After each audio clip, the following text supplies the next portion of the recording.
Então abri a minha boca e me deu de comer do rolo, e disse-me: filho do homem, dá de comer a teu ventre e enche as tuas entranhas deste rolo que eu te dou.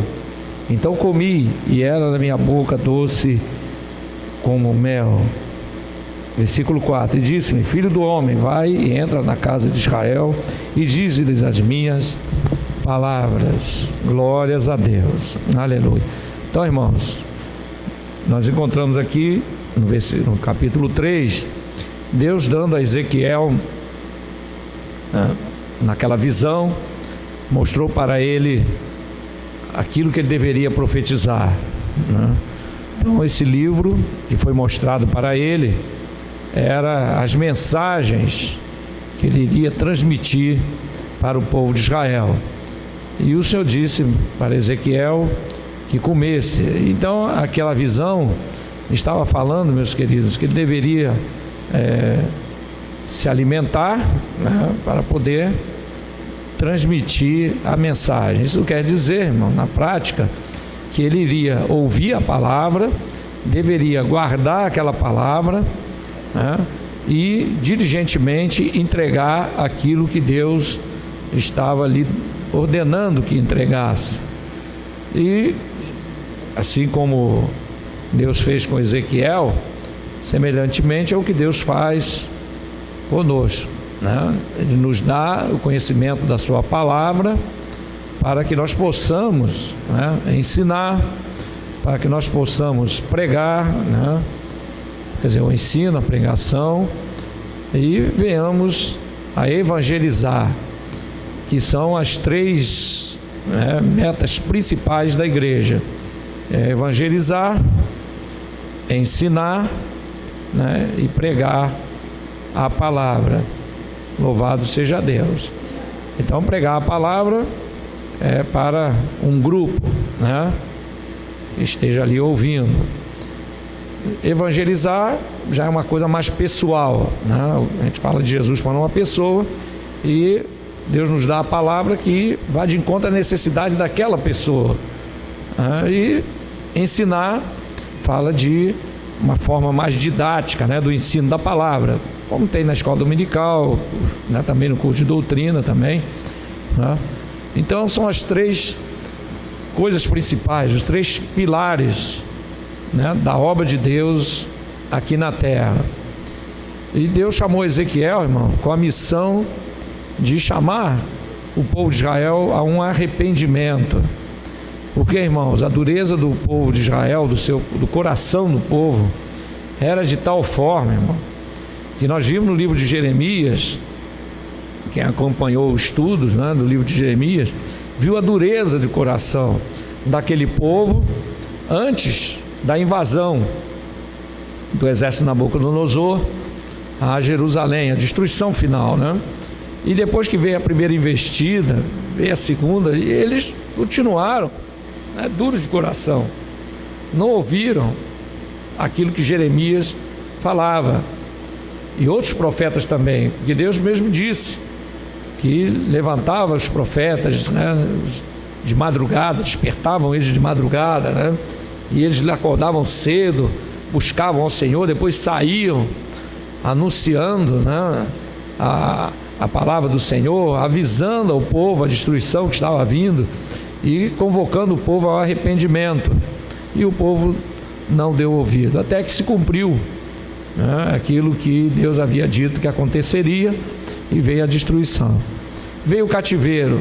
E essa parte do povo, irmãos, que estava junto ao rio Quebar, habitando ali, aquele grupo era um grupo que foi trazido, né, do meio do povo de Israel para o cativeiro.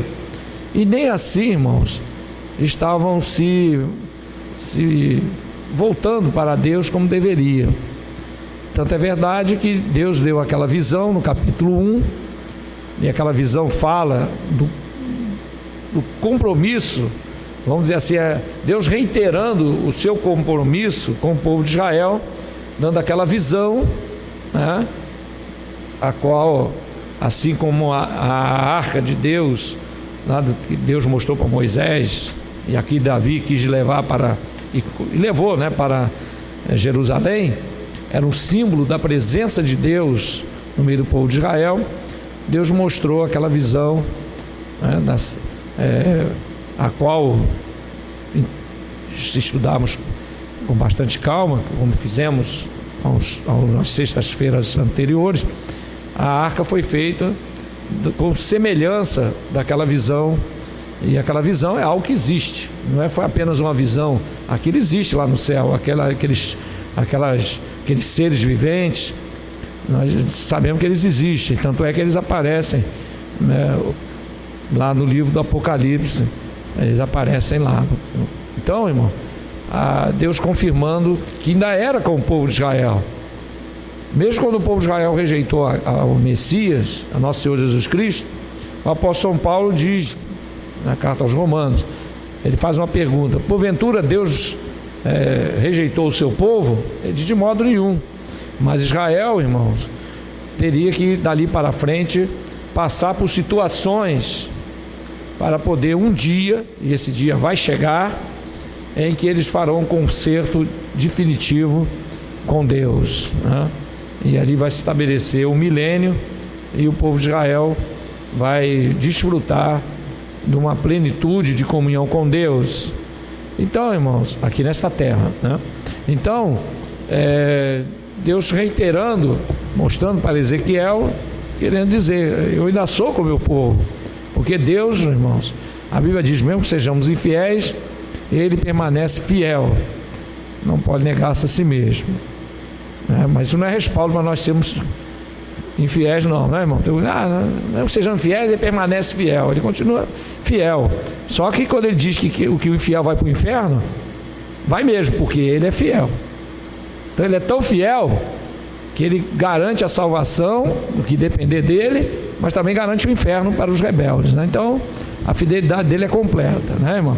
Então, se Ele permanece fiel, é para nós termos cuidado, porque o nosso Deus é tão fiel para salvar, mas também Ele vai ser fiel para rejeitar, né? Então vamos aproveitar que Ele é fiel para sermos aprovados por Ele, amém, irmão?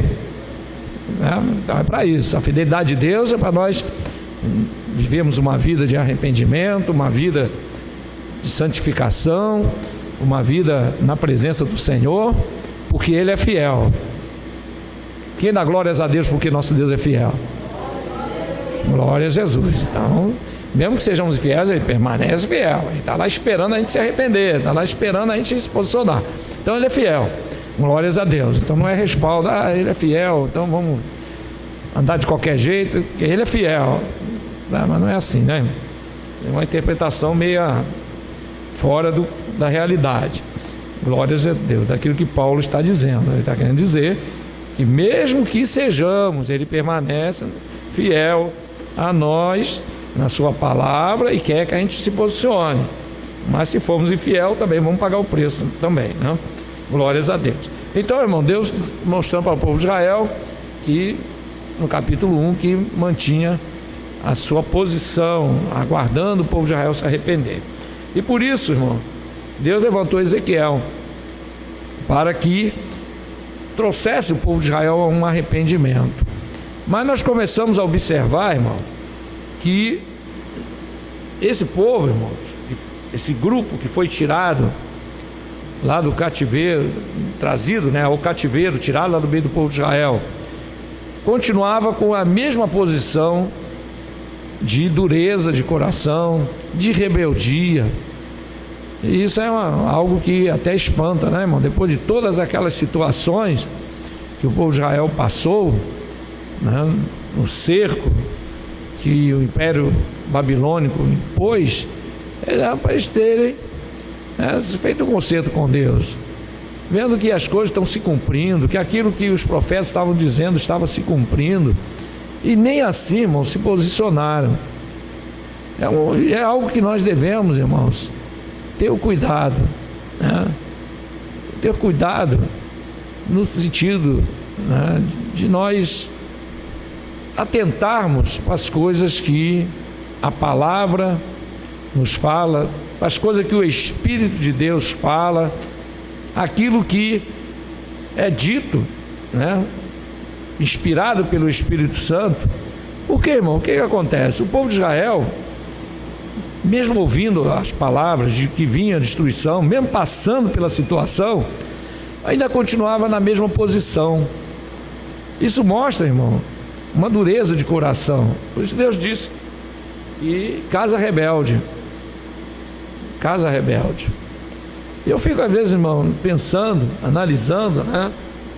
Eu gosto de analisar as passagens bíblicas e meditar nos tempos que nós vivemos, porque a palavra de Deus, irmão, ela não é presa a épocas, tempos. Não. Como muitos pensam, isso foi para aquela época. Irmão, não é bem assim. Por quê? Porque a Bíblia, irmãos, a palavra de Deus, ela é atual.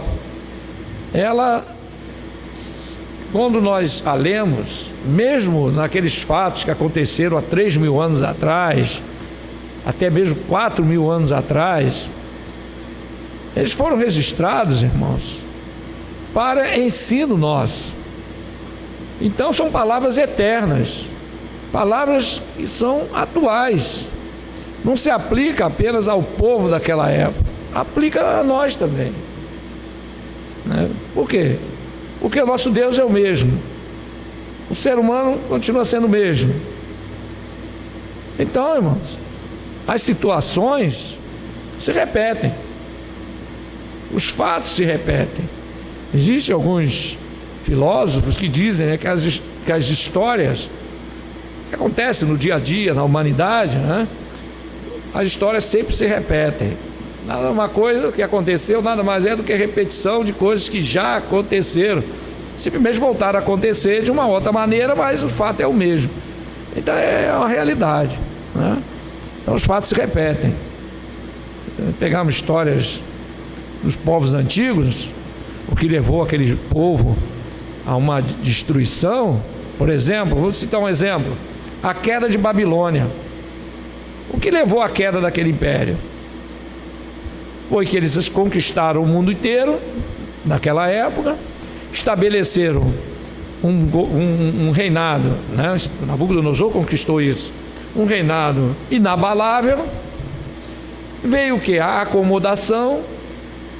Estavam firmados no poderio do seu exército, estava tudo dominado, e foram levando, foram relaxando, e festa atrás de festa, até o dia que, depois que Nabucodonosor morreu, o rei Belsazar assumiu, seu filho assumiu, e era festas, e o exército começou a relaxar, não havia mais guerra, não havia mais nada, estabilizou tudo. E veio a queda do império. Veio a queda. Porque enquanto eles estavam relaxados, outros povos que não estavam satisfeitos foram se unindo para se libertar do jugo de Babilônia. E os medos e os persas se juntaram, formaram um exército considerável, e com táticas e com, vamos dizer assim, com astúcia, né, acabaram derrubando, tomando conta do Império Babilônico. E ali caiu a Babilônia, a qual Deus usou até Jeremias para falar que aquele império iria cair, e caiu. A mesma história, séculos depois, se repete com o Império Romano. O império que dominou o mundo todo, estabeleceu, né, o domínio de todos os povos daquela época, e um império poderosíssimo, tudo dominado, estabeleceu um auge, e veio o quê? Acomodação. E é festa, mais festas, construíram o Coliseu, que era um estádio, e ali diversão, de mais festas e diversão, e festa daqui, festa dali, diversão, esporte, e era, irmão, uma constante, vamos dizer assim, festividade, né? O apóstolo Paulo diz, né? Demas me desamparou amando o presente século. Quer dizer, vendo a glória, toda aquela beleza, se encantou, se desviou, indo após, né, o presente século, né? Então, a história diz que o Império Romano, quando chegou no seu auge, começou a decair. Seu exército já não era tão... E os turcos, junto com, mas agora não me lembro mais, os outros povos, se uniram e o Império Romano caiu. E é assim, irmãos, durante toda a história, né? Se foi com o povo persa, né? Os impérios, quase todos eles que sumiram, desapareceram, foi por causa da mesma história. Então a história se repete, né? E nos dias atuais, irmãos, nos dias que nós estamos vivendo, o livro de Ezequiel, irmão, é um livro que ele nos traz, assim como o livro de Jeremias, né? Nos traz à luz muitas situações que acontecem hoje, mas que passam desapercebido aos nossos olhos. Porque assim como passou desapercebido para o povo daquela época, porque eles não levaram em conta o que Jeremias estava dizendo, não levaram em conta aquilo que os profetas estavam dizendo, porque parecia uma coisa distante, parecia uma coisa que não ia acontecer. Quando o profeta, como por exemplo, voltando para Jeremias, que é o principal, né? Ali para o povo de Israel, né? Lá em Jerusalém, o que ele dizia, irmão, para aquele povo parecia algo que não ia acontecer, a destruição total. Então, mesmo Nabucodonosor fazendo aquela primeira investida, levando os utensílios da casa do Senhor, eles se estribaram, né, num entendimento, numa cegueira tal, que os profetas falavam que viria o mal e eles não estavam dando ouvido. Por que eles não estavam dando ouvido? Primeiro, por causa da dureza de coração. Segundo, porque havia os falsos profetas que diziam ao contrário. E então eles se firmavam nos falsos profetas e se firmavam, né, no seu entendimento. E para eles, irmãos, aquilo que Jeremias dizia, para eles aquilo não ia acontecer, que não haveria destruição. Irmãos, e o que nos ensina isto hoje? Nos ensina o seguinte, que nós, a Igreja do Senhor, irmãos, devemos atentar quer dizer, prestar atenção, dar valor, dar credibilidade àquilo que a palavra de Deus nos mostra, aquilo que a palavra de Deus nos alerta e aquilo que o Espírito de Deus tem testificado no meio da igreja. E assim como o povo de Israel naquela época vivia uma cegueira, havia ali uma acomodação, não, isso não vai nos acontecer, isso é falso profeta, se referindo a Jeremias, joga ele no calabouço, prende, faz. E o que aconteceu, irmão? Chegou um dia que tudo aquilo que foi dito por Jeremias aconteceu, e veio a destruição, e a mortandade foi grande. O que isso nos ensina, irmãos? Nos ensina que devemos ter cuidado, cada um de nós individualmente, e a igreja também no coletivo, né? Tomar cuidado, irmão, para não entrarmos pelo mesmo caminho de dureza de coração, de nos acomodarmos, né, na situação, está tudo tranquilo, e acharmos, irmãos, que as coisas que estão registradas na Bíblia Sagrada, no tocante ao fim, achar que isso não vai acontecer, ou então achar que é para muito longe. Mas, irmãos, esse pode ser um erro fatal para muitos. Por quê, irmão? Porque traz, né, a falsa impressão, primeiro, de que está tudo bem, segundo, de que a volta de nosso Senhor Jesus Cristo é algo ainda distante. Tem muitos doutores, entre aspas, dizendo que Jesus veio no ano, inclusive tem um que até estava desenhando aí nas paredes, lá no centro da cidade, tinha vários pinturas dizendo que Jesus ia voltar em 2070. Já tem alguns estudiosos dizendo que Jesus vem depois de 2030. Há já outros já fazendo aí uma conta qualquer, que Jesus vem em 2026. Mas ninguém diz que é agora, né? Tudo lá na frente. Porque também, irmãos, pode marcar data, né? Mas o que eu quero dizer é o seguinte: muitos estão, irmãos, dando ouvido a coisas que não estão no parâmetro da palavra do Senhor, e acaba trazendo, irmão, uma certa, vamos dizer assim, uma certa dúvida no tocante à volta de Jesus. Por isso o apóstolo São Paulo diz que nos últimos dias haveria escarnecedores, queriam dizer, não, mas está tudo como antes, desde que os pais nasceram, né? Isso aí tá, aquelas profecias falando do fim. Porque, irmão, a Bíblia Sagrada não fala do fim lá no livro do Apocalipse, não, e nem em Mateus capítulo 24, ou quando Jesus veio, já fala do fim lá desde o princípio. Desde o princípio, Deus já vem falando do fim. Deus já vem anunciando o fim, irmãos, já antes do dilúvio. Mas o fim foi o dilúvio. Mas se analisarmos, nós vamos entender que o dilúvio nada mais é, irmão, do que uma figura do fim. Porque não foi o fim. Não, a humanidade continuou, porque o fim ainda vem.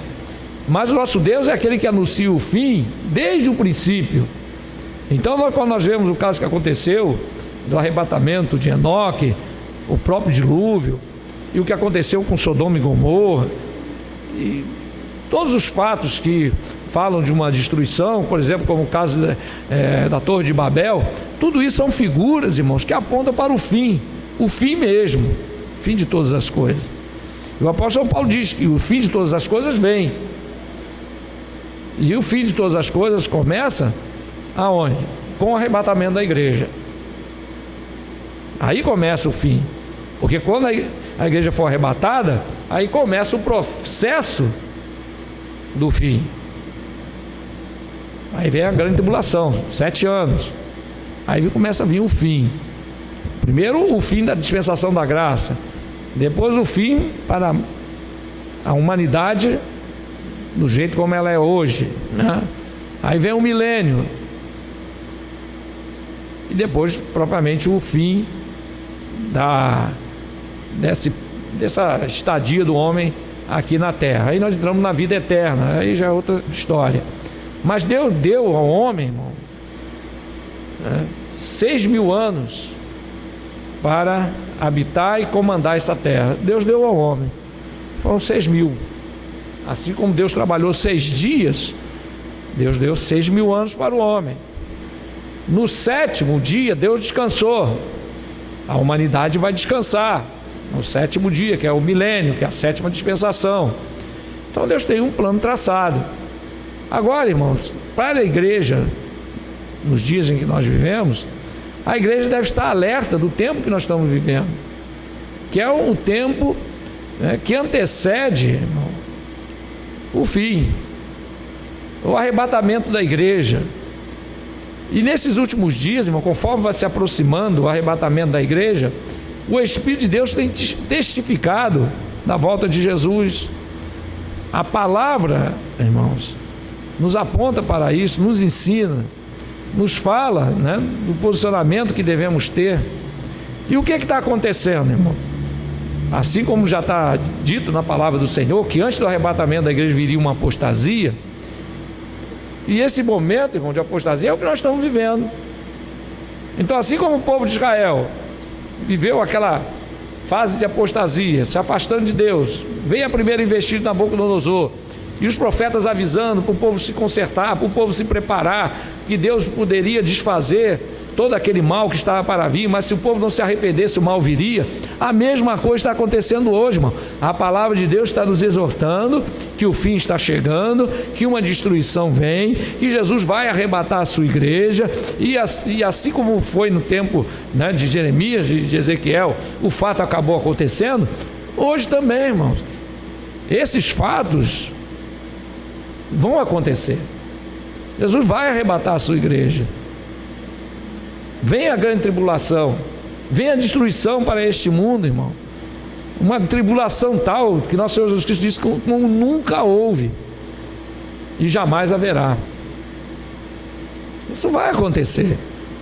Mas, irmão, nós devemos ter cuidado com a apostasia. Por quê, irmãos? Assim como o povo de Israel dormiu espiritualmente e não deu ouvido aos profetas, nós temos que ter cuidado, irmão, para também não sermos levados pela mesma situação de dureza de coração, de achar, né, que tudo está distante, que Jesus ainda vai demorar, que as coisas ainda tem algumas coisas para acontecer. Aí chega um e diz assim: não, antes do arrebatamento da igreja vai ter uma terceira guerra mundial. Aí fica muitos crentes esperando a terceira guerra mundial, em vez de esperar Jesus voltar. Ele está esperando a terceira guerra mundial. Outro já diz que a igreja vai passar pela grande tribulação. Então, em vez dele se preparar para a vinda de nosso Senhor Jesus Cristo, que a Bíblia diz que nós devemos estar preparados para a sua vinda, não, ele está se preparando para a grande tribulação, estocando armas, alimentos, cabana lá na Amazônia. É assim, irmão. Então é uma inversão de valores, né? É uma cegueira que, se nós não vigiarmos, se nós não ficarmos atentos à palavra de Deus, irmão, nós podemos ser levados também, porque a má conversação corrompe os bons costumes, né? Diz a palavra do Senhor, né? E a voz de Satanás, né, ela se propaga, né? Parece o vento impulsiona, né?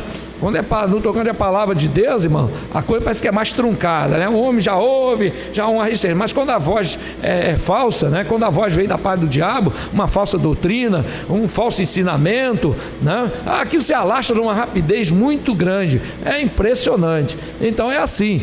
Então o que acontece, irmão? No tempo que nós estamos vivendo, há muitos falsos profetas. Jesus avisou, haveria muitos falsos profetas que enganariam a muitos, e é o que está acontecendo, irmão. Muita gente está sendo levada pelos falsos profetas, se acomodando e se esfriando e levando a vida espiritual, né? Não, nosso pastor, nosso líder diz que isso aí não tem nada a ver, e vão atrás do homem, em vez de constatar na palavra, ele prefere ouvir a voz do homem. O povo preferiu ouvir quem? O Ananias. E o que fizeram com Jeremias? Quando confrontou, né, com Ananias, eles preferiram dar ouvido a Ananias. E o que fizeram com Jeremias? Humilharam Jeremias e depois jogaram ele no calabouço, jogaram ele no poço. Então é assim, irmão, que está acontecendo. Mas nós devemos vigiar. A Bíblia diz que devemos ser sóbrios. Nós devemos ser sóbrios. O que é ser sóbrio? É ter entendimento, né? Ser sóbrio. O apóstolo Paulo diz isso para Timóteo, que ele fosse sóbrio, que não fosse atrás das fábulas, né? Fábula o que é? Um conto. Então tudo aquilo que, uma doutrina, um ensinamento que não tem respaldo bíblico, é como um conto, algo que não condiz com a realidade. Então é uma fábula. Fábula é o que? Um conto que não condiz com a realidade. Alguém criou uma situação, uma história assim e cria um conto, né? Mas que nunca aconteceu. É um conto, é uma fábula, né? Então o apóstolo São Paulo exorta Timóteo, né, que não fosse atrás das fábulas. Instruiu a Tito também, da mesma maneira, e fossem sóbrios em tudo analisasse, como a igreja de Bereia, né, que tudo conferia na palavra. Para quê? Para guardar a fé. O crente tem que guardar a fé, e para nós guardarmos a fé, nós temos que estar sempre pautados na palavra do Senhor, sempre alertas naquilo que a Bíblia nos fala. Então, irmãos, assim como aconteceu com o povo de Israel naquela época, nós estamos sujeitos também, né? Também estamos sujeitos. E o que está acontecendo hoje, irmão, é a mesma coisa que aconteceu. A história se repete. Mais uma vez Deus falando, o fim chegando. Então isso que aconteceu, que está narrado no livro de Jeremias e de Ezequiel, é uma figura, irmão, daquilo que está acontecendo hoje. Deus está falando, Deus está exortando, Deus está usando muitos para falar, mas o povo não está dando ouvido. O povo prefere, né, o Jesus da prosperidade, aquele que cura, apenas dá a cura física, né? E vão procurar refúgio nesse outro evangelho. Mas esse evangelho, irmão, não prepara o homem para o arrebatamento, não prepara o homem para entrar no céu, né? É o evangelho aqui desta terra. E Paulo diz, né, que se a nossa esperança fosse apenas nesse mundo, nós seríamos os mais miseráveis. Por que mais miserável? Porque conhecendo a verdade, não pratica a verdade. Então, irmão, não há mais recurso para este. Porque se ele conhece a verdade e não pratica a verdade, irmão, é pior do que o ímpio, né, que não conhece. Jesus mesmo disse sobre isso, né, que é melhor não conhecer do que conhecendo não dar ouvido à palavra do Senhor. É melhor não conhecer. Sabe por que é melhor não conhecer? Porque ele não conhecendo, né, ainda tem uma oportunidade de lá no final ouvir e crer. Porque aquele que ouve e não crê, ou aquele que não pratica, aquele que conhece a palavra, mas, irmãos, a tendência é cada vez mais esfriar, a tendência é cada vez mais apostatar, e o retorno se torna muito difícil. Mas quando o crente guarda a fé, irmão, tudo se torna mais fácil. Sabe por quê? Porque o Espírito Santo é que conduz a igreja, nos anima, confirma a palavra, mantém o crente de pé, mantém o crente com a chama acesa. Louvado seja o nome do Senhor. Então vamos guardar a fé, irmão. O apóstolo Paulo disse: combati o bom combate, acabei a carreira e fiz o quê?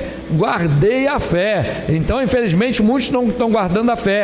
Não, estão desleixados com a fé. A fé está lá, mas ele está meio, né? Aí daqui a pouco pode perder. Por isso que a Bíblia diz, né? O Senhor Jesus Cristo disse, as igrejas da Ásia, né? Uma delas disse: guarda o que tens, para que ninguém roube a tua coroa. Amém, irmão? Então guarda o que tem. Quem aqui quer guardar o que tem? E o que é que nós temos? Dentre elas, aquilo que Paulo disse: porém temos uma tal confiança em Deus. Glórias a Deus. Então, irmão, cuidado, né? Então Deus disse para Ezequiel que ele comesse daquele rolo. Come, quer dizer, se alimenta, guarda no seu interior aquilo que ele iria transmitir. Então nós aqui temos que guardar. Para nós, irmão, a profecia é esta. Para Ezequiel é aquela que Deus deu a ele para lhe transmitir. Para nós, é essa aqui. Esse é o rolo que nós temos que comer, amém, irmão? Apesar que o rolo do tempo de Paulo, dos escritores, que era o rolo mesmo, não é isso? Os pergaminhos que eram enrolados, né? Hoje é um livro. Mas quando fala um rolo, os irmãos entendem que é a Bíblia, né? Que é o, né? E é tão interessante, irmão, a Bíblia é tão precisa. Olha só que coisa interessante. Para Ezequiel, porque nós temos duas passagens muito semelhantes. Essa de Ezequiel, que Deus mandou ele comer o rolo do livro, e de João. O que é que Deus disse aqui? Come deste rolo, né? Para João, Deus disse o quê? Come o livrinho. Tem um aspecto profético aí, não é verdade? Porque a Bíblia deixou de ser rolo já há alguns séculos, né? Passou a ser folhas. Interessante isso, né, irmão? Parece assim desapercebido, parece meio bobinho, mas não. A Bíblia é tão precisa que aqui fala de rolo e no livro do Apocalipse fala de livro. Veio o anjo, desceu e lhe deu um livrinho. Interessante isso, né? Apenas uma vamos dizer assim, uma observação, né? Interessante como é que a Bíblia é precisa. Então, para nós, irmão, nós temos que comer deste livro, né? Nos alimentarmos dessa palavra, que é o que impulsiona a igreja. Vamos ler, os irmãos já conhecem, mas vamos lembrar Atos 13, versículo 1 e 2, né?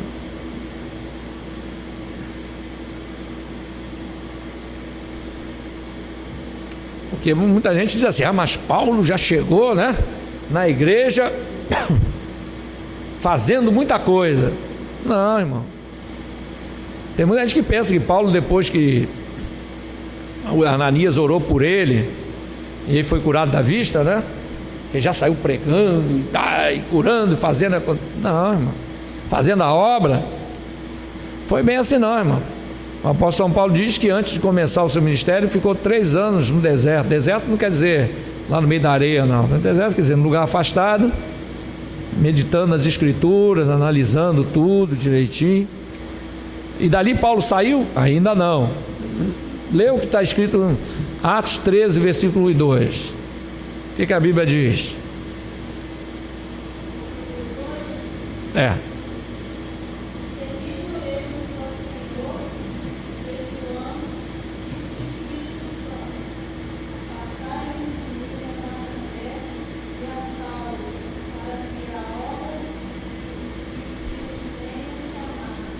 Amém.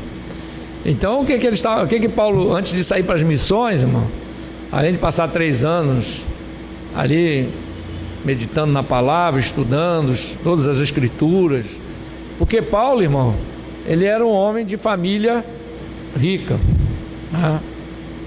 Ele era um homem de família rica, e ele estudou aos pés de Gamaliel, que era considerado um dos maiores ensinadores do povo de Israel. Gamaliel, um dos grandes mestres de Israel. Havia outros bons, mas ele era um dos melhores. E Paulo, irmãos, estava estudando, segundo os historiadores, né, para fazer parte do Sinédrio. Então Paulo, irmão, estudou aos pés de Gamaliel, quer dizer, ele era um profundo conhecedor das Escrituras. Paulo mesmo diz: segundo a lei, eu era irrepreensível. Irmão, não é qualquer judeu que falava isso. Estou falando, não é qualquer judeu que podia dizer isso. Segundo a lei, eu sou irrepreensível. O que Pedro disse para Jesus quando terminou a pesca maravilhosa? Senhor, se afasta de mim, que eu sou o quê? Paulo disse: eu era irrepreensível. Irmão, segundo a lei, perante a vista dos homens, ele era irrepreensível. Paulo diz isso. Então, irmão, nós vemos que Paulo era profundo conhecedor. Mas quando ele aceitou Jesus Cristo, quando ele teve aquele encontro com o Senhor, e aceitou o chamado de Deus, não podemos assim dizer, né? Ele primeiro foi estudar, repassar tudo aquilo que ele aprendeu. E Paulo, irmão, ele com certeza tinha muitos livros, muitas coisas, muito material para estudar, analisar. Depois foi para Antioquia e participou daquela igreja. E a Bíblia diz o quê? Que aquela igreja era formada por quê? Por profetas, doutores, né? Doutores, profetas, viviam em constante oração, havia muito jejum, consagração, leitura da palavra, meditação da palavra, oração. E eram homens que estavam ali, irmão, se preparando. Então Paulo passou por um processo e se preparou. Não foi de qualquer maneira. Até o dia em que Deus, o Espírito Santo disse: apartai-me a Saulo e a Barnabé para a obra que eu vos tenho chamado. Então, irmão, Paulo, para ser o Paulo que nós conhecemos, que nós encontramos, teve que comer do livrinho. Amém, irmão? Teve que comer do rolo. Mesmo depois de formado lá aos pés de Gamaliel, ele teve que alinhar os pensamentos, alinhar as Escrituras para poder chegar para o judeu e dizer: olha, por isso, que Jesus é o Cristo. Entendeu, irmão? Paulo não chegava para um judeu e dizia: não, Jesus te ama, né? Tá, vem, tá bom, né? Jesus vai. Não é esse tipo de pregação. O judeu nem ouvia uma coisa dessa. O judeu inquiria a Paulo. Não se engane, não, muitos judeus se converteram com a pregação de Paulo. Então Paulo não podia vir com qualquer argumento. Ele estava falando com gente que conhecia a lei. Então ele vinha, mostrava nas Escrituras que Jesus era o Cristo. Me convencia, verdadeiramente. Com certeza Paulo já trazia a alusão à questão dos cordeiros, do sacrifício, dos sangues que eram derramados pelos cordeiros, né? Pelas simbologias bíblicas. Tudo isso Paulo usava, irmão, para poder convencer aquele que era judeu de que Jesus era o Cristo. Louvado seja Deus. Sim, irmão. É para aqueles que não conheciam, né? Então, quer dizer, nós vemos que Paulo, ele sabia como chegar. Então, ele conhecia a cultura grega, conhecia muita coisa. Por isso que ele era o vaso escolhido, porque ele tinha a condição de pregar até para rei. Os irmãos se lembram quando ele, lá em Atos dos Apóstolos, ele quase ganhou o rei Agripa para Jesus. É verdade, irmão. Porque Paulo foi no ponto certo para falar com o rei Agripa. O rei Agripa é judeu.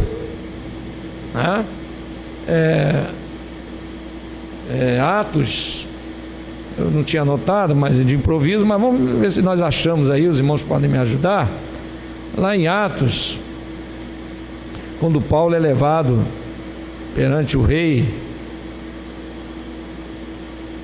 Agripa, né? Então Paulo, ele falou tocou num assunto que ele sabia que o rei Agripa ia se tocar com aquela palavra. Louvado seja Deus.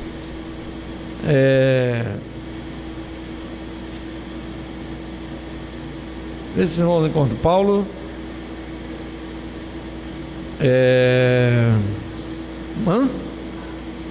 Atos 25, muito bem. Louvado seja Deus. Perante o rei Agripa, né? Então vamos aqui, vamos ler. Não vamos ler tudo para não, né, para ganharmos tempo. Mas o que o rei Agripa disse para ele? Depois que Paulo falou para ele,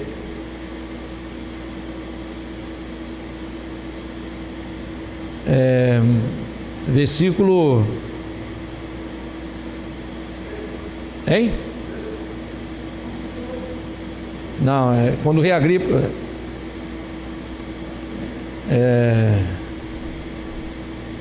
diz: o cara me convence. Muito bem, agora se improvisa, irmão. Vê se os irmãos encontram, né? O rei Agripa, né? 23, então leia aí.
Depois nós vamos procurar com calma.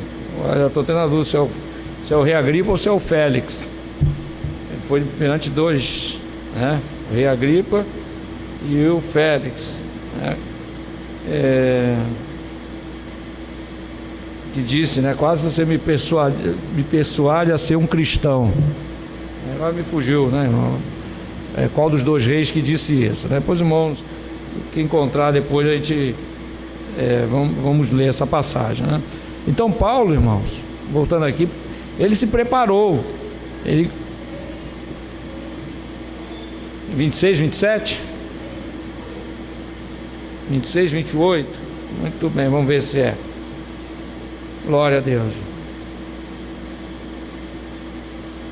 Lê aí, por favor.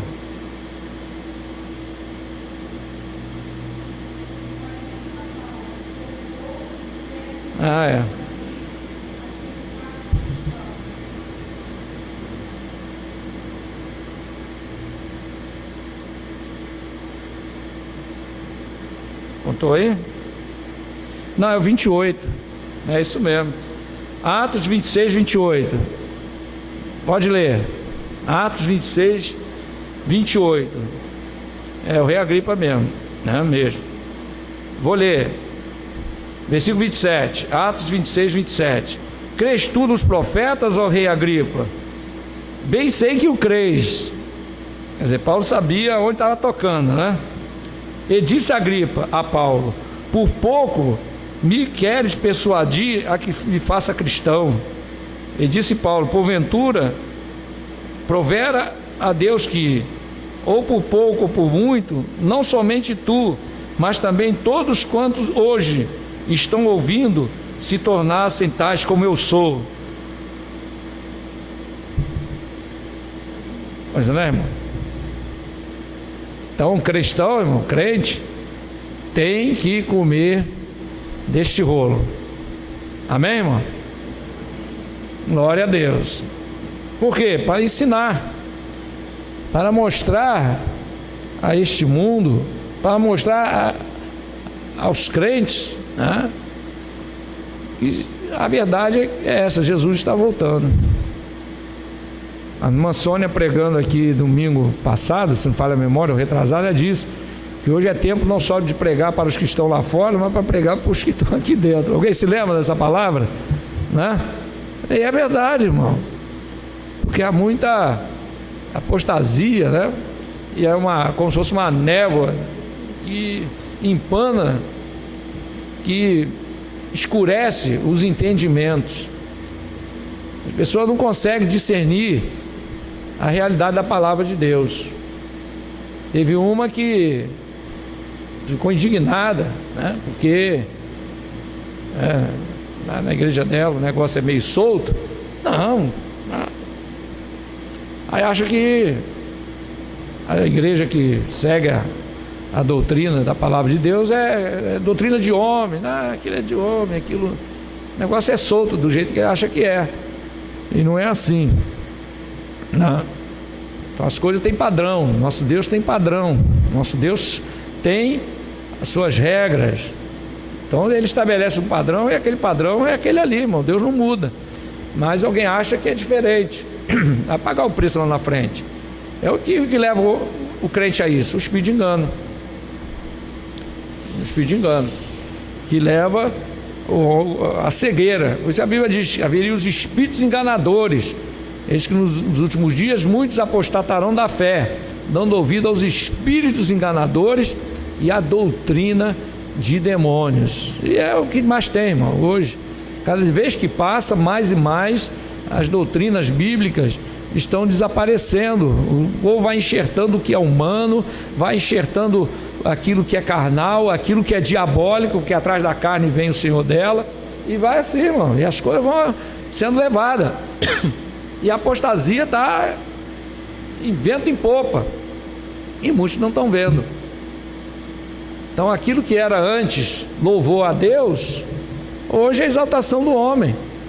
Eu estava até conversando com os irmãos ontem, e dois deles músicos. Eu falei para eles, irmão, vocês que estão na frente de grupos de música, tem que conscientizar. Eu falei para eles: vocês têm que conscientizar o músico que para tocar na igreja não é só técnica, não é chegar e tocar bem com técnica humana. Falei para ele: eu conheci uma jovem quando eu estava lá na igreja de Vila Kennedy. A menina, ela, pessoa humilde, ela não tinha recurso para pagar um curso de tocar guitarra, ela não tinha. E o sonho dela era tocar na igreja, queria tocar na igreja. E quando ela fez aniversário, um tio dela, sabendo que ela queria, deu para ela de presente uma guitarra, mas ela não sabia tocar, aonde que ela fosse fazer um curso e aprender. E o tempo passou, e ela querendo tocar, e ela conta que levantava de madrugada, orava, aí depois lá no silêncio, com a guitarra desligada, é claro, né, ia lá dar umas dedilhadas para ver, aí comprou uma revista dessa aí de aprender a tocar, né, e tá com uma pautinha ali, mas um troço arrastado. Aí ela orou: Senhor, irmãos, Senhor, eu queria tanto aprender, e orou, crendo, e falou: Senhor, me ensina então. E numa madrugada ela terminou de orar, sentou e foi dedilhando, daqui a pouco tum.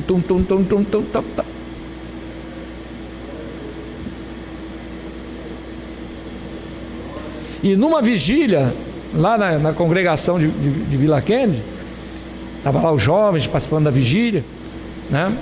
Aí baixinha, claro, né? Ela lá com a guitarrinha, o rapaz lá, o Carlos, até lembro do nome dele, tocava o baixo, e ela tocando. Aí chegou umas irmãs de outras igrejas ali, porque lá em Vila Kennedy é assim, tem uma igreja em cada rua, né? Uma assembleia, outra de outro, assembleia de outro campo, é batista daqui, aí lá é uma um arraial, né? Tem de tudo ali. Se divertir sétimo dia, tem de tudo. Aí vieram umas irmãs, estavam lá participando, e quando terminou a vigília, aí a irmã falou: irmão, eu tive uma visão, posso contar? Eu falei: conta, irmã. É com aquela jovem ali. Aí apontou para a irmã. Quando ela está tocando, Deus me mostrou, irmã, essa jovem, quando ela batia na guitarra, saía fogo da guitarra. Ela ia batendo, saía aquelas fogas. Ela batia na guitarra, saía aquele fogaréu. Aí os irmãos se alegraram, ela se alegrou também. Sabe por quê, irmão? Porque foi Jesus que ensinou. A unção, irmãos, faz a diferença.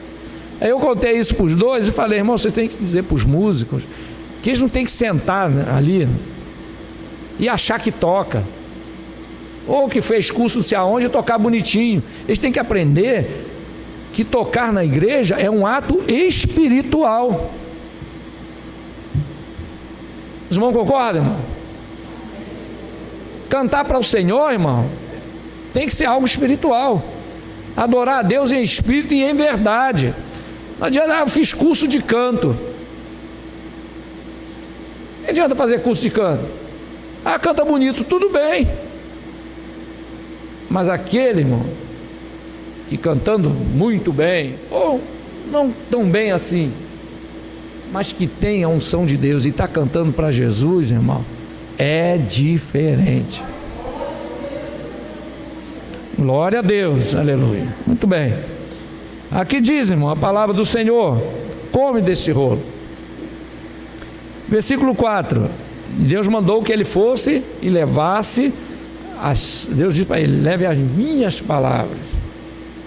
Outra coisa importante, irmão, nós temos que levar as palavras de Deus, não a nossa palavra. Infelizmente hoje tem muitos levando a sua palavra, aquilo que ele preparou em casa. E preparar não está nada errado, vamos preparar, tudo bem. Mas quando abrir a boca, nós temos que entender uma coisa: a palavra é Deus que tem que dar, certo? Em parte conhecemos, em parte profetizamos, diz o apóstolo São Paulo. Então nós temos que nos atentar mais em profetizar do que apenas ficar no entendimento. Temos que entregar a mensagem inspirada pelo Espírito de Deus, não aquilo que nós achamos: vou fazer assim, vou imitar a pregação do outro, eu vi uma pregação, eu comprei um livro ali, vou tirar dali. Nada disso, irmão. Como outro, e me deu de presente um livro, 1000 esboços, 1000 mesmo, numerada, tinha até 1000 esboços de pregação. Era um livro de capa verde, com as letras branquinhas, 1000 esboços de pregação. Quando eu peguei, falei: rapaz, mas que beleza. Aí o Espírito de Deus disse: quem dá a mensagem sou eu. Ficou jogada lá no armário. Até o dia que apareceu lá: irmão, bonitinha, vai levar para você. Porque, irmão, a mensagem Deus tem que dar. Amém, irmão? Glória a Deus. Por isso Deus disse: abre a tua boca, né? Quer ouçam, quer deixem de ouvir. Porque a responsabilidade, irmão, é daquele que ouve. O que prega, ele tem a responsabilidade de pregar. Agora, o resultado depende de quem ouve. Porque a Bíblia diz: não é por força, nem por violência, mas pelo meu Espírito. Glória a Deus, aleluia. E quando o crente dá ouvido à voz do Espírito Santo, é claro, a coisa muda, fica diferente. Aquele que ouve vai mudar, vai se posicionar. Por que hoje existe tanta gente no meio da igreja, irmão, que não sabe discernir a voz de Deus? Ele não tem entendimento espiritual, é totalmente fora, não conhece as coisas de Deus. Por quê? Porque não dá ouvido à voz de Deus, não aprende as coisas de Deus, porque tudo para ele é natural. Canta o hino espiritual, isso é antigo. Ele quer ouvir o hino novo. Por quê, irmão? Ele não discerne, não tem discernimento espiritual. Ele quer ouvir aquilo que agrada ao ouvido, não aquilo que naquele hino está sendo transmitido. Então ele quer ouvir os acordes, a qualidade do som, se é bonito aos ouvidos. A letra pouco importa. Por quê? Porque não tem discernimento. Não tem discernimento. Então, irmão, é um troço grave que está acontecendo nos dias atuais. Pessoas secas, seco mesmo, totalmente, não tem qualquer, se não houver um movimento, uma coisa assim, ele não se agrada. Não se agrada. É terrível. E começa a seleciona isso, seleciona aquilo, tem que ser nesse modelo, a coisa tem que ser dinâmica e movimentar as massas, senão não vai. Mas quando o crente é espiritual, irmão, quem movimenta é o Espírito Santo, não é verdade? A palavra vem ao seu coração, ele se alegra, a palavra edifica, louvado seja Deus, e aquilo permanece. Mas essa palha seca que estão apresentando hoje, irmão, não funciona na hora. Está todo mundo rindo, se abraçando, alegre. Aí chega em casa, liga a televisão, aí vai assistir um filme, vai assistir uma novela, e está no WhatsApp, e todos, quando um briga com o outro pela coisa, e uma vida totalmente desligada das coisas de Deus. Irmão, havia tempo do crente participar do culto de doutrina. Você ouviu o testemunho de um irmão falando isso? O culto de doutrina era na terça-feira. O crente já ficava esperando a outra terça-feira, doido para a outra terça-feira chegar, para participar do culto de doutrina. Hoje, irmão, o que tem de crente participa na terça-feira do culto de doutrina, no dia seguinte, se perguntar o que foi, ele diz que não sabe. Já, como é que foi mesmo? Já não lembra mais não. É assim, irmão. Irmão, isso quando é no mesmo dia. Ele sai dali, vai para a cantina da igreja, toma lá um guaraná, rico o outro, e conta uma piada. Como é que vai o Vascão, como é que vai o Mengão, e por aí vai, e vai. Chega em casa, se o pai perguntar, e aí meu filho, como é que foi o culto? Foi muito bom, irmão, foi muito bom. E o que o pastor falou? Depois, quando eu lembrar, eu falo. É assim, irmão. Não lembro mais nada. Por quê? Porque não estava atento à palavra. A gente não sabe o que vai fazer. Teve até um pastor aí que aconselhou os irmãos que fosse assim, que nem viesse. Fica em casa mesmo. Porque para vir para ficar assim, fica em casa. Vem só no domingo mesmo, porque olha, para vir para cá para fazer isso é melhor você ficar em casa. Eu falei, meu Deus do céu, o homem é brabo mesmo, né? Convidou o povo a ficar em casa. Porque para ir para lá, para fazer isso, é melhor ficar em casa. Não está errado não, irmão. E não vem atrapalhar, porque quando termina o culto, aí ele vai ficar futucando o outro lá, contando piada e coisa, faz o grupinho, vai lá para a pizzaria, comer carne, aquela carnalidade toda. Não tem nada errado nisso não, mas tudo tem seu tempo. Mas acontece, irmão, que o problema está aí, sabe o quê? O crente vai para a igreja, porque sabe, quando sair dali vai ter pizzaria. Ele foi para a pizzaria ou veio para o culto? Vocês vão entendendo a inversão de valores? Não é o crente que vem para o culto se alimentar e depois numa confraternização vai para comer uma pizza. Vocês vão entendendo o que eu estou dizendo? Não, ele vai para a igreja porque já disseram que depois do culto vai ter pizza. Irmão, tem que se converter, não tem, irmão? Então não vamos mudar os valores. Não. Tem um momento de buscar o Senhor, é de buscar o Senhor. Aí o que acontece? O crente vem para a igreja, se alimenta da palavra, depois vai na pizzaria, conversa, tudo bem, chegou em casa, o pai pergunta, e aí, como é o culto? Foi bom? Foi. O que o pastor disse? Ele disse assim, assim, assim. Amém, irmão? Por quê? Porque ele guardou a palavra no seu coração. Aí eu estava dizendo para os irmãos ontem, irmão, tem que falar para esses músicos aí. Mas é isso mesmo.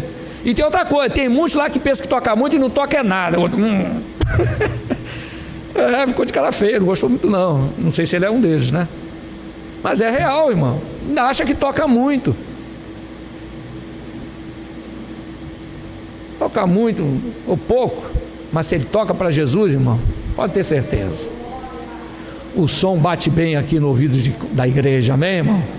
Bate bem no ouvido da igreja, glórias a Deus, aleluia, louvado seja Deus. O tempo já está acabando, eu vou contar um testemunho rápido. Nós fomos uma certa vez ali em Jacarepaguá, Gardenia Azul. Aí lá tinha uma irmã que dirigia a oração, e ela tocava uma sanfona, sabe? Ela tinha uma sanfoninha. Mas vou ser sincero para os irmãos, irmão. Não é falar mal da irmã não, mas a irmã tocava mal demais. Muito mal. Mas, irmão, quando ela começava a tocar, que ela mexia aquela sanfonia, irmão, você sentia uma unção tão grande. Aí ela começava a cantar, irmão, tinha um chorando num canto, o outro ali dando glória a Deus. Isso quando não estava tocando, irmão, isso eu assisti. Ela cantava o hino, e tu, meu servo, que você tá, profetizava ainda cantando. A letra mudava, a letra do hino, ela profetizando, irmão. No hino Deus dava a palavra de profecia e ela profetizava e você entendia, meus queridos, para quem era, entendia. Então nós vemos o quê? A movimentação do Espírito Santo de Deus, irmão. Aleluia! Isso é maravilhoso, irmão.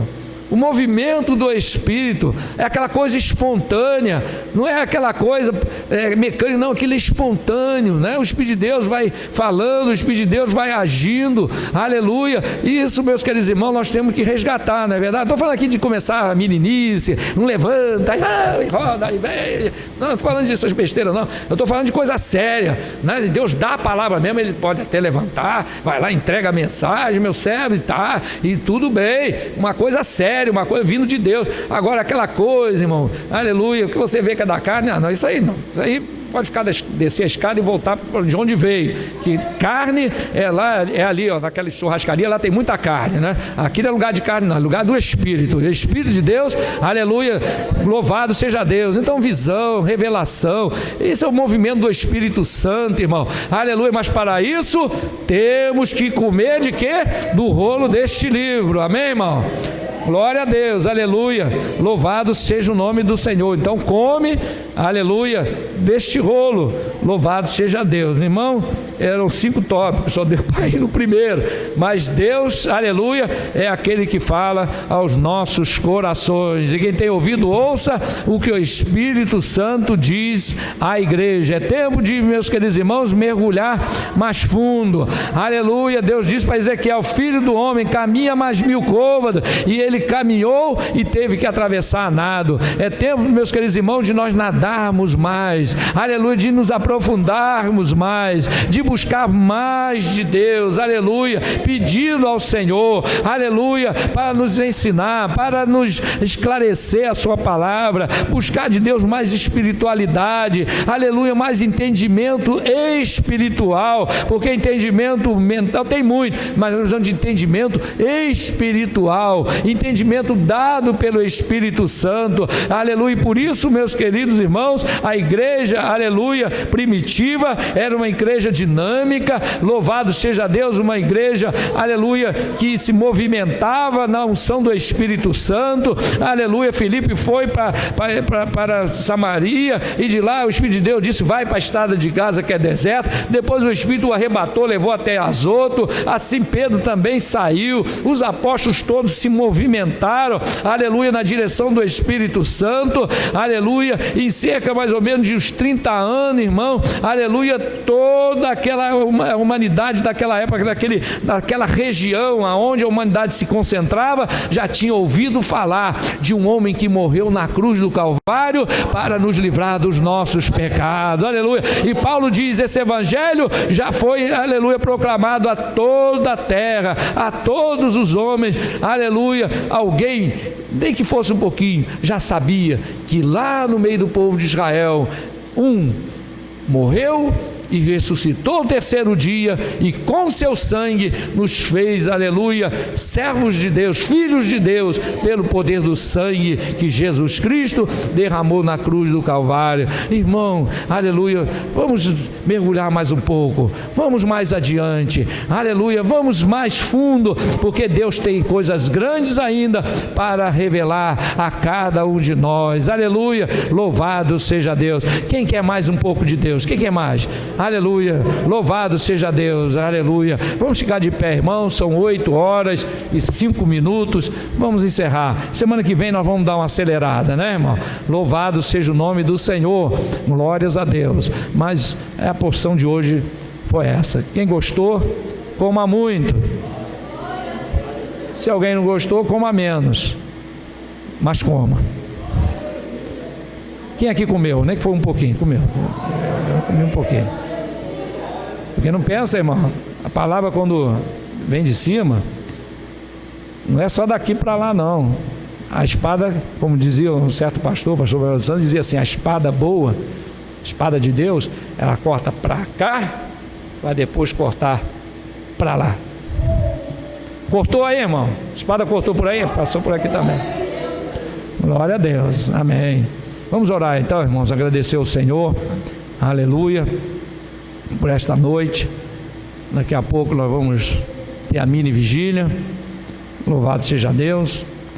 Eu vou dizer uma coisa para os irmãos, de tarde eu pensei assim, não, eu acho que hoje não vou ficar na mini vigília não, sabe? Estou cansado, amanhã eu tenho um montão de coisa para fazer, mas é só subir aquela escada, a ficar até o fim, amém, irmão? O cansaço já passou, ficou lá embaixo da escada. Eu sei que quando eu descer a escada ele me pega de volta, né? Mas subiu a escada, ele fica lá embaixo, o cansaço, fica lá, deixa ele lá quietinho, né, irmão? Fica lá isolado, lá me esperando. Aí quando chegar lá embaixo, o cansaço volta, aí a gente dorme. Mas enquanto estamos aqui, aleluia, buscar o seu enquanto se pode achar. Glórias a Deus. Então vamos orar, irmão.